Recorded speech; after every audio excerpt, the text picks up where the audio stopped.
Viewer, आप सभी का मेरे यूट्यूब चैनल पूजा स्टोरी कॉर्नर में स्वागत है। पिछले एपिसोड में आपने देखा कि राघव का सच सामने आ जाता है कि राघव एक बिलियनियर फैमिली से बिलोंग करता है। रोजी राघव को रुद से बचाने के लिए आभार प्रकट करती है। कहानी में आगे बढ़ने से पहले एक जरूरी सूचना, अगर आपको मेरी नॉवेल अच्छी लग रही हो, पसंद आ रही हो, अगर आप पहली बार मेरे वीडियो पर आए हैं तो मेरे इस चैनल पूजा स्टोरी कॉर्नर को जरूर सब्सक्राइब करें, मुझे सपोर्ट करें, लाइक कमेंट शेयर भी करें। इससे मुझे मोटिवेशन मिलती है और भी कहानी और नॉवेल्स लिखने के लिए। अगर आज ये नॉवेल्स आप देख रहे हो तो आपको हो सकता है समझ ना आए। नॉवेल को अच्छी तरह से समझने के लिए, नॉवेल को अच्छी तरह से जानने के लिए आपको मेरे इस नॉवेल्स के पिछले सभी पार्ट को जरूर देखने की आवश्यकता है, ताकि नॉवेल्स अच्छी तरह समझ सकें। सो बढ़ते हैं बिना देरी किए अपनी novels when I first meet. तो नॉवेल्स में आगे सुनते हैं। रजनी की माँ रजनी से बोल रही होती है कि तू बस खुद को बोल्ड बनाने की कोशिश कर। इन शहर के लड़कों को गांव की लड़की बस बिस्तर तक ही अच्छी लगती है। तुझे उसके दिल की महारानी बनना है। उधर रुद्र के साथ इतना सब कुछ हुआ, उसकी वजह से उसके सिर में जोर से दर्द होने लगता है और बेहोश हो जाती है। सारे एम्प्लॉय रुद्र के पास दौड़ कर आते हैं। उन्हें कुछ भी समझ में नहीं आता है, आखिर यह क्या हो रहा है। संभव बाद में करने लगते हैं कि राघव सर को कॉल करो। एक एम्प्लॉय राघव के पास कॉल करता है और उसे बताता है कि रुद्र सर को कुछ हो गया है, आप कंपनी जल्दी से पहुंच जाएं। राघव इतना सुनकर बौखला जाता है और राघव तो रुद्र के पास ही आ रहा होता है। वह कंपनी पहुंच जाता है और रुद्र के पास जाता है और तुरंत रुद्र को लेकर हॉस्पिटल निकल जाता है। हॉस्पिटल में पहुंचकर राघव रुद्र को डॉक्टर के पास ले जाता है और उसका इलाज जल्दी से कराने के लिए कहता है। तो डॉक्टर रुद्र के पास आते हैं और उसे चेक करते हैं। बोलते हैं इन्हें स्ट्रेस ज़्यादा हो गया था, इसलिए ये बेहोश हो गए। तो राघव सोचने लगता है कि कल से रुद्र को बहुत ज़्यादा दिक्कत आ रही है। मैं भी समझता हूँ यह सब चीज़। तो राघव डॉक्टर से कहता है चिंता की कोई बात तो नहीं है ना डॉक्टर। डॉक्टर बोलता है नहीं, कोई डरने की बात नहीं है, यह कुछ देर में ही ठीक हो जाएंगे। इनको कुछ देर में होश आ जाएगा, फिर इनसे बातें करने पर पता चलेगा कि क्या परेशानी है, इसको क्या बात परेशान किए जा रही है। लकली आहाना भी अपने पेट में हो रहे दर्द का चेकअप कराने के लिए इसी अस्पताल में आई होती है। डॉक्टर के पास जाती है। डॉक्टर उसकी परेशानी के अनुसार डॉक्टर उसे चेक करती है और बोलती है आप तो बिल्कुल ठीक है, आपको तो कुछ भी नहीं हुआ है। आहाना कहती है डॉक्टर मेरे पेट में कभी कभी अचानक से दर्द उमड़ जाता है, आप चेक कर लीजिए सही से क्या परेशानी है।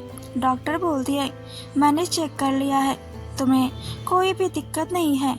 आहाना सोच में पड़ जाती है आखिर ये ऐसा क्यों कह रही है, मैं इन्हें कैसे बताऊं मेरे साथ क्या घटित हुआ। डॉक्टर बोलता है तुम्हारे हस्बैंड कहाँ हैं। आहाना सोच रही थी, डॉक्टर के बोलने से चौंक जाती है। डॉक्टर फिर बोलती है हस्बैंड को साथ में लेकर आई हो। आहाना चुप हो जाती है हस्बैंड के नाम से। डॉक्टर बोलती है कोई बात नहीं, यह कुछ दवाई है, इन्हें आप एक हफ्ते तक लीजिए, फिर मेरे पास आइएगा। और हाँ, अगली बार आना तो हस्बैंड के साथ अकेले नहीं, ओके। इतना कहकर डॉक्टर नेक्स्ट पेशेंट को देखने लगती है। आहाना सोचते हुए निकल रही होती है। आहाना राघव को देखती है पर उसे लगता है कि राघव अस्पताल में क्या करेगा, उसका यहाँ पर क्या काम। फिर सोचती है कहीं ऐसा तो नहीं है कि राघव किसी प्रॉब्लम में है और मैं उसे कॉल किया इसलिए वह मेरा कॉल पिकअप नहीं कर पाया। आहना रुत को ढूंढने के लिए जल्दी से रूम के बाहर आती है और गली में गलियारे में और चेक करती है, पर उसे राघव नजर नहीं आता है। आहना खुद से मन में कहती है, आहना कहीं ऐसा तो नहीं है कि राघव तुझे अच्छा लगने लगा है? राघव तुझे बार बार क्यों दिखाई दे रहा है, या तेरे साथ क्या हो रहा है?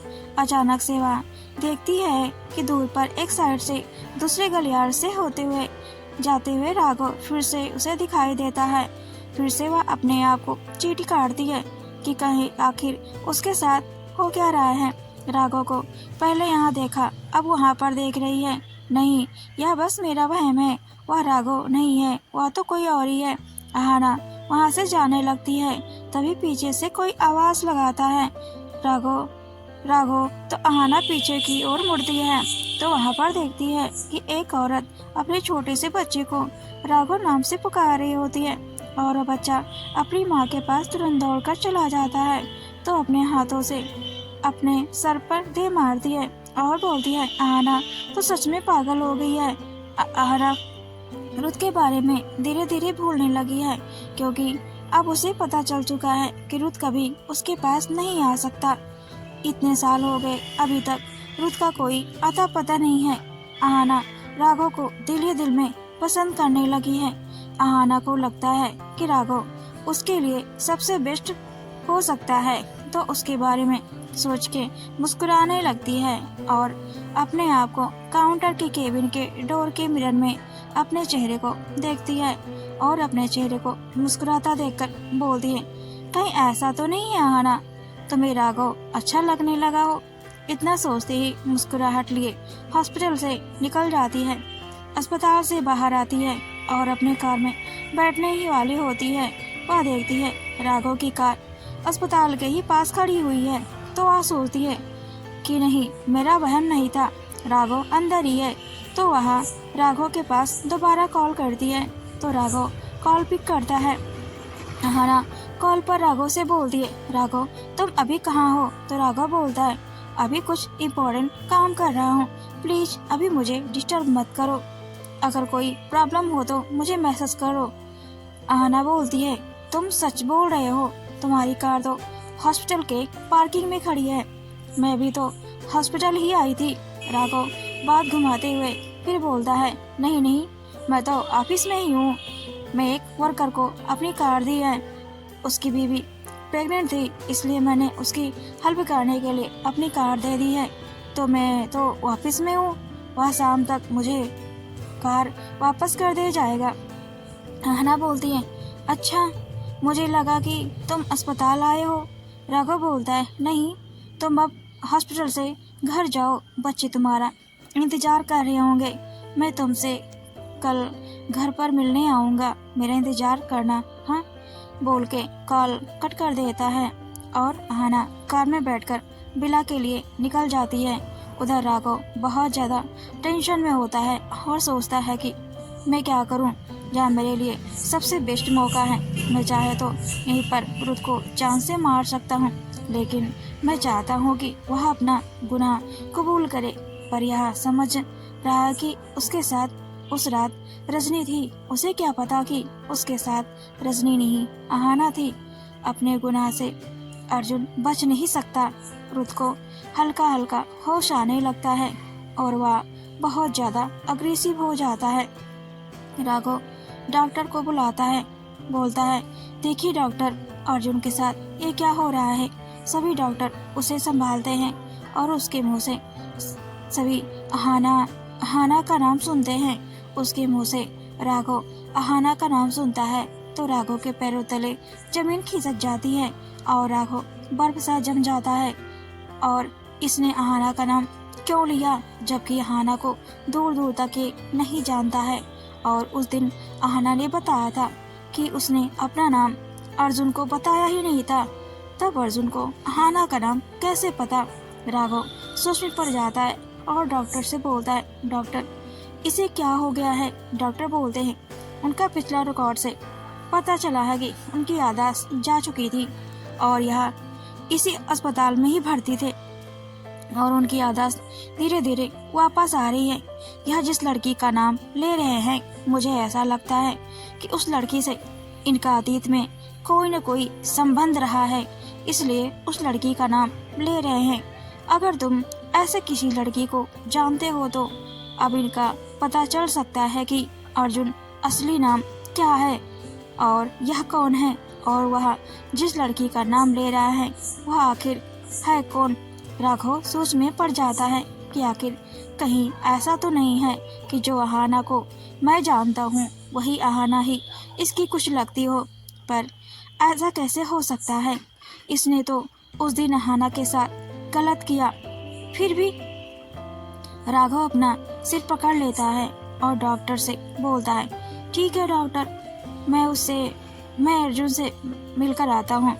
राघव देखता है अर्जुन शांत हो चुका है और राघव जब उसके पास जाता है तो बोलता है कि अर्जुन, तुम कुछ बोल रहे थे, कुछ नाम पुकार रहे थे।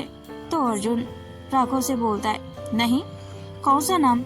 रुद को याद भी नहीं होता है कि वो आग्रेशन में अहाना का नाम ले रहा होता है। राघव मन ही मन में खुश हो रहा होता है कि चलो, इसे याद नहीं है कि यह क्या बोल रहा था। राघव बोलता है, मैं डॉक्टर से मिलकर आता हूँ। राघव डॉक्टर के पास चला जाता है और डॉक्टर से मिलता है और डॉक्टर से बोलता है, देखिए डॉक्टर, मैं चाहता हूँ उसे यह न पता चले कि उसने अभी अभी क्या बोला, क्या नाम लिया है, क्योंकि क्या पता उसे उस नाम से प्रॉब्लम हो सकती है या रुद फिर से अपना कंट्रोल खो दे। वही प्रॉब्लम फिर से हो सकती है डॉक्टर। क्या पता इस नाम के चलते रुद को ऐसी हालत हुई हो या उसकी जान को खतरा भी हो सकता है उस नाम से। राघव की बात सुनकर डॉक्टर को लगता है कि हाँ, ऐसा भी हो सकता है कि राघव उस नाम को सुनकर क्या पता उसकी हालत और भी ज़्यादा गंभीर हो जाए। तो डॉक्टर सभी से बोलता है कि आप लोग उसके सामने अहाना के नाम का जिक्र बिल्कुल भी मत करना। सभी लोग उस डॉक्टर की बातों में को मानते हैं। राघव सोचता है कि आखिर उसे क्या याद आ रहा है। अहाना अपने बच्चे, कहीं वो बच्चे अर्जुन के तो नहीं है। उधर रुद को हल्का हल्का कुछ याद रहा होता है। कोई लड़की उसके दिमाग में चल रही होती है, उसकी स्माइल, उसकी आंखें, उसकी हरकतें, उसकी चंचलता, और लड़की जो हंस रही है और रुद को अपने पास बुला रही है और वह बोल रही है, रुद मुझे पकड़ो, रुद मुझे पकड़ो। रुद सोच में पड़ जाता है कि मेरा नाम तो अर्जुन है। फिर वह सोचता है कहीं ऐसा तो नहीं है कि मेरे अतीत में मेरा नाम रुद रहा हो। अर्जुन नाम तो मुझे रजनी की माँ ने दिया है। रुद सोचने लगता है कि मुझे इस नाम का पता जरूर लगाना चाहिए। राघव रुद के पास जाता है दोबारा और बोलता है, तुम्हें कुछ और याद आया? तो रुद को लगता है कि अगर मैंने इसे यह बताया कि मुझे एक नाम पता चला है और एक लड़की मेरे ख्यालों में आई, मेरा नाम मुझे रुद नाम से पुकार रही थी, तो रुद राघव से बोलता है, और कुछ नहीं। रुद मन में सोचता है अगर मैं इसे पता बताया तो यह उसका फायदा भी उठा सकता है। वह दोनों बात ही कर रहे थे, तभी रजनी और रजनी की माँ हॉस्पिटल में चले आते हैं और रजनी मगरमच्छ के झूठे आंसू और रुद की झूठी केयर रुद को देखकर झूठे आंसू बहाने लगती है और उसे लिपटने लगती है और बोलती है, मैं तुम्हारे लिए कुछ फ्रूट लाई हूँ, तुम्हारी हालत कैसी होगी, इसलिए मैं बोलती हूँ कि तुम मेरे साथ रहा करो। जब तुम मेरे साथ होते हो, मेरे पास होते हो, तो तुम कितने खुश रहते हो, तुम्हें पता नहीं किसकी नजर लग जाती है। रजनी राघव की ओर देखकर बोलती है और राघव उसे एक बार देखता है, फिर उसे इग्नोर कर देता है। रजनी की माँ बोलती है, तुम्हें क्या हो गया था और तुम इतनी जल्दी बिना खाए पिए ऐसे वापस क्यों चले आए थे, और क्या हो गया तुम्हें? राघव बोलता है, अर्जुन दिमाग पर ज्यादा जोर ले लिया, इन सब की वजह से तो हो सकता है कि उसे थोड़ा सा स्ट्रेस हो गया और स्ट्रेस की वजह से वह बेहोश हो गया। अर्जुन बिल्कुल पूरी तरह से सही नहीं है। तो रजनी की माँ बोलती है, तुम्हें बताने की क्या जरूरत है, मैं अपने जमाई से पूछ रही हूँ कि उसे क्या हुआ। रुद्र बोलता है कि आंटी मुझे कुछ नहीं हुआ है, मैं ठीक हूँ। आप लोग यहाँ से जाइए, मैं अभी ऑफिस के लिए निकलता हूँ, मुझे थोड़ा काम है वहाँ पर। राघव बोलता है डॉक्टर ने मना किया है कि अभी कुछ दिन तक आप कोई काम ना करें। रुद्र राघव की ओर देखता है और बोलता है देखो मेरी सगाई होने वाली है, मुझे उसे लेकर और हमारी जो डील थी उसको लेकर कुछ काम करना है, कुछ काम पेंडिंग भी पड़ा है, उसे मुझे कंप्लीट करना है। राघव बोलता है मैं किस लिए हूँ? क्या तुमने मुझे अभी भी जॉब पर रखा था या तुमने जॉब से मुझे हटा दिया? तो रुद्र बोलता है नहीं नहीं, मैं तुम्हें जॉब से अब से कैसे हटा सकता हूँ? जैसे यह मेरी कंपनी वैसे ही तुम्हारी कंपनी है, मेरी औकात तुम्हारे सामने कुछ भी नहीं। इतना कहकर वह हंसने लगता है और उसकी हंसी में रजनी और रजनी की माँ हंसने लगते हैं। तो राघव का गुस्सा आ जाता है और वह भी हंसने लगता है। उसको हंसता देखकर उन सबकी हंसी बंद हो जाती है और राघव बोलता है सही कहा, यह मेरी ही कंपनी है और मैं भी उसका उतना ही मालिक हूँ जितना तुम हो। ठीक है, मैं जा रहा हूँ अपनी कंपनी में। और राघव बोलता है कि डॉक्टर ने अर्जुन को स्ट्रेस लेने के लिए मना किया है, बाकी काम के लिए मैं किस लिए हूँ? मैं तो काम कर ही सकता हूँ। अर्जुन को रेस्ट करने दीजिए। और फिर चला जाता है। राघव गुस्से में लाल हो जाता है पर रजनी और रजनी की माँ के सामने कुछ नहीं बोलता है और उनसे बातें करने लगता है। रजनी बस राघव को देख रही होती है। उधर बिला पहुंच जाती है और माखनलाल उसके पास दौड़ता हुआ आता है। आपको मेरी नॉवल कैसी लगी मुझे कमेंट में जरूर बताएं। आगे नॉवल में हम देखेंगे कि क्या अहाना के साथ कुछ ऐसा होने वाला है जिसे उसकी पूरी जिंदगी बदल जाएगी। आखिर माखनलाल उससे क्या कहने वाला है? क्या रुद्र अहाना को ढूंढ पाएगा या वह जान पाएगा कि वह जिस लड़की के बारे में सोच रहा है वह अहाना ही है? क्या राघव अहाना को रुद्र से बचा पाएगा? क्या अहाना को रुद्र से मिलने से रोक पाएगा? देखेंगे नेक्स्ट एपिसोड में, तो बने रहें पूजा स्टोरी कॉर्नर में। Thanks for watching and keep supporting.